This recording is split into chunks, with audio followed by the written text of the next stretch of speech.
Landscaping a garden railway can be very challenging, but it can also be very fun and rewarding at the same time.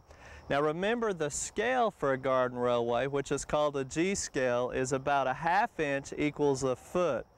So if you wanted to simulate like a 50-foot tree, you would put in about a 25-inch or 24-inch plant. If you wanted to simulate, say, like a 6-foot shrub, it'd be about a 3-inch plant, so you can get an idea of what we're looking at. And really the best way to accomplish that is by using several options. One of the most common is just using dwarf plants or low-growing plants, and I want to show you some of the ones that we've kind of featured here in our own garden railway. I think probably one of the most common ones is the traditional blue rug juniper.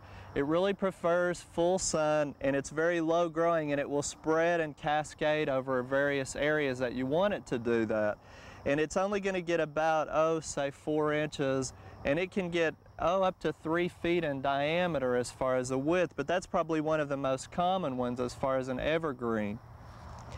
Now another ground cover type that we've used up here on top of our tunnel is called moneywort, or creeping jenny is another common name. Now the one in the back kind of looks like it has nitrogen deficiency, but actually it's a golden color, or almost a variegated type color, and the one in front is a darker green. Now the reason we put this here is because it will cascade over the side of the tunnel, but more importantly it's very fibrous with the root system, so it will help in erosion. Plus the soil depth is not very deep here above the tunnel, and so it's just perfect for a smaller root system on this particular plant. And that one is a perennial, so it will go somewhat dormant in the winter. It's kind of a semi-evergreen. Now another one that's kind of an interesting one that's new the past couple of years is an actual mondo grass, but this one is a dwarf variegated type. Again, it's not going to get more than say 4, 5, 6 inches tall at maximum with the flower spike, but it gives us a little bit of different color with the variegation.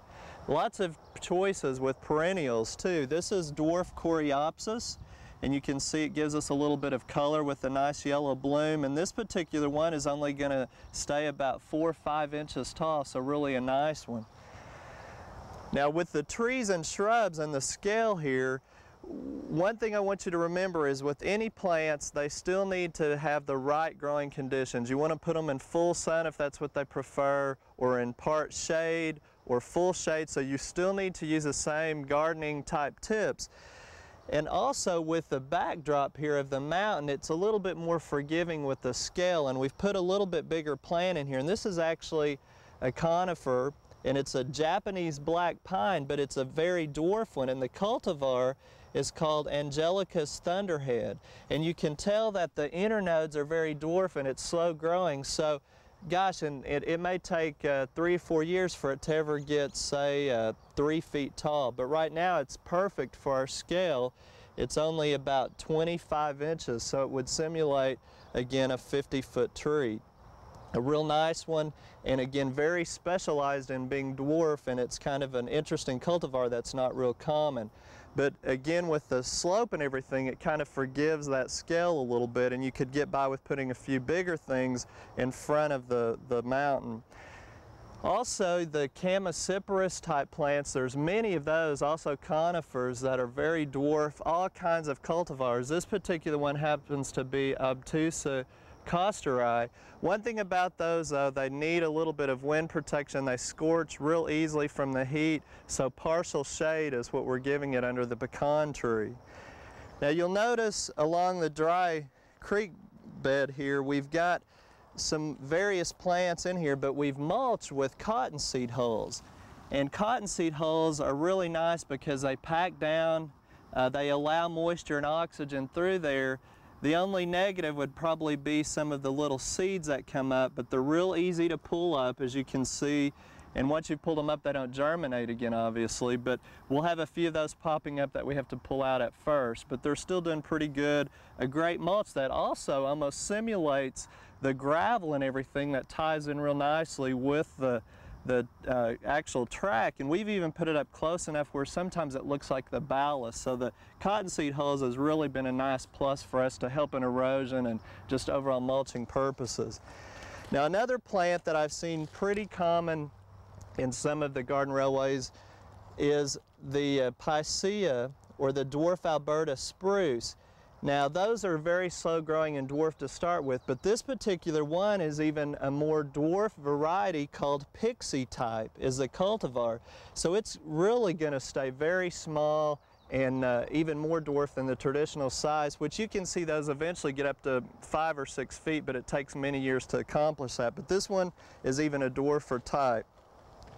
So really the scale with the garden railway is important, and using the dwarf plants like we talked about is one of the ways to go. But where it gets more challenging is when you come up here around the buildings, and the scale is a little bit harder to accomplish. But we've done a pretty good job with using a couple of plants here to simulate trees again next to the buildings. This is boxwood. It's a little bit different boxwood. It's a different texture foliage, but it's called green velvet is a cultivar. And we've trimmed up the bottom a little bit to make it look more like an evergreen tree. And then on the other side of the building is a Cryptomeria. Japonica tanzu is a cultivar of that one. And it's also one, it's already starting to scorch a little bit, so you have to watch some of those conifers because they're used to higher elevations and cooler temperatures. So be careful in how you match them up. Now as far as the little shrubbery that we've tried to put in the town, that's really been a tough one. We've used some perennials here, found a nursery in Clinton, Sunshine Nursery, that specializes in a lot of these types of things. This one is a rhodium, and you can see what it looks like in the container, a 4-inch container. But when you place it in the ground, it looks even more dwarf. So don't forget to think about those types of things, but it's perfect to simulate a flowering shrub, and it has nice little almost geranium type flowers on it. Really a nice addition there, and that's a perennial. We've got some other little perennials here. You can see we have dianthus and armeria, things again that simulate a shrub. Now the dwarf mondo grass is one that's a nice one too. We've got it planted in various places to look like a shrub. So there's so many things that you can use in the perennial type options. Also, again, the creeping thymes and the ground covers are just amazing in the numbers that are out there. We've really got a display of them just along the front of our bed here, everything from rupture wort to sedums and different types of mosses. So a lot of options there too. But you can see this is a little bit more challenging with the dwarf type plants. Now another common way of using plants in the garden railway is by bonsai. Now remember, bonsai is growing a plant in a container where you're restricting its root growth, and you're actually trimming the roots to start with, and then you monitor the growth of it and you shape it with wires and you twist it and you try to keep it dwarf and prune it very heavily, and of course you have to watch the watering and everything too. So bonsais are used often in garden railways, even just setting the containers in or the plants on top of the ground and kind of just changing them out in the landscape. We're going to accomplish the same thing here, but actually growing them in the soil. This is an English oak, and this is just a seedling that we just took out of the container and put in the ground. What we're going to do is make this into a tree as our goal, and it looks like a tree right now with our barn, and we'll eventually have a homestead here. But what I'd encourage you to do is once this thing gets established, you can almost bonsai it right in the ground. And the way to do that, depending on the size of the plant, is say like this fall, once it's gotten established, we'll come out a few inches from the tree like the drip line, and we'll just jab either like a spade like this or even a shovel depending on the size. And what we're simulating is we're cutting the roots about 8–10 inches deep. And where those roots are cut in the ground, they'll send out fibrous ones. Well, we're trying to restrict the roots right here in this same tree, and then of course we'll prune it however we need to do so. So we're almost bonsaiing it even though it's grown in the ground, and you can get by with 2, 3, even 4 years of growth by keeping a large tree very small by just practicing those tips. The same with the pine trees. We'll be trying to do that. That's nothing more than a Scotch pine seedling, and we've put 3 of them together like a pine forest. So they can get a lot taller and still fit into the house, but then we'll start doing some root pruning on them. Behind me we have the water garden, and there's all kinds of dwarf plants for those. Really a nice option for the garden railway. And remember, with our farmstead, that simulates a lake. Out here will be the pasture area. And we just got in our 609 buffalo grass. and we'll cut it into plugs and we'll plug it right here in the pasture area, and that will actually simulate pasture grass, and it will send up a few little seed heads, not too many though because of the cultivar. This is one of the new buffalo grasses, and we're real excited about how that's going to fit in, and really it grows very slowly and we won't have to mow it that much, and if we do, we'll mow it with a real mower that we can just pop in here and cut it down. So that'll simulate pasture for us. So in addition to dwarf plants and bonsai, there's another one that I want to show you that's kind of more challenging, and it's actually just taking one of the stages of plant production, which is called liners. And when you purchase a plant, this is usually what you're getting, a gallon size, maybe a little bit bigger. This happens to be a deciduous plant that's got a little bit of thorns on it. And what they've done is you take cuttings, and it would look like this in the liner stage.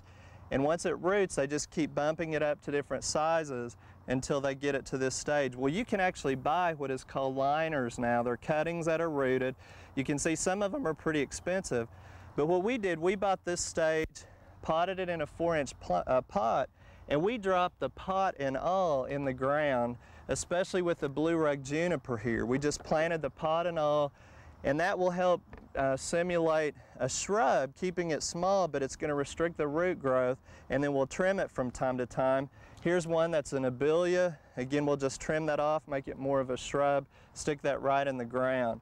Now you can imagine with doing something like that in an area like this, if you didn't get water directly into that pot, you could lose those plants real quickly, especially one that's so root bound like that. So remember, we showed you a few weeks ago, we put in our drip irrigation system. We ran the 1/2-inch line under the ground, did all that work ahead of time, put risers up where we could put on the Buckner multi-outlet emitter.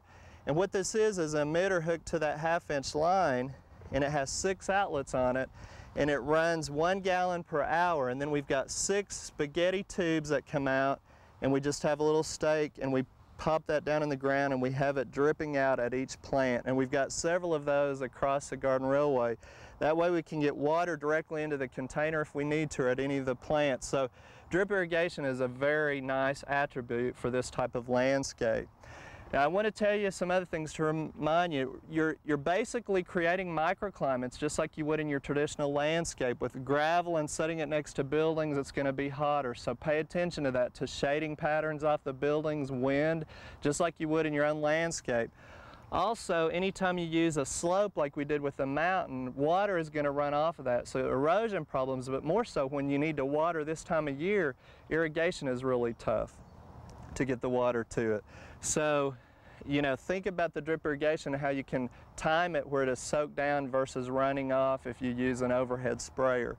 And also, you're going to be wanting to be in here and active and changing things out. So try to remember to leave walkways, and we've done that with our dry gravel bed so we can walk in there, because if you walk by these plants time and time again, you'll compact them just like an automobile would do with a big tree. So be careful, compaction can harm the plants and cause more problems in the long run. So hopefully that's a few ideas to help you with the plant aspect of it. And you know, over the past 3 weeks we've shown you everything about ours, from design all the way up to this finished product. But if you'll stick around over the next couple of weeks, we're actually going to visit some other garden railways across the state that are going to give you some new ideas and some different design options. So we really invite you to stick around over the next couple of weeks for even more on the gardening railways.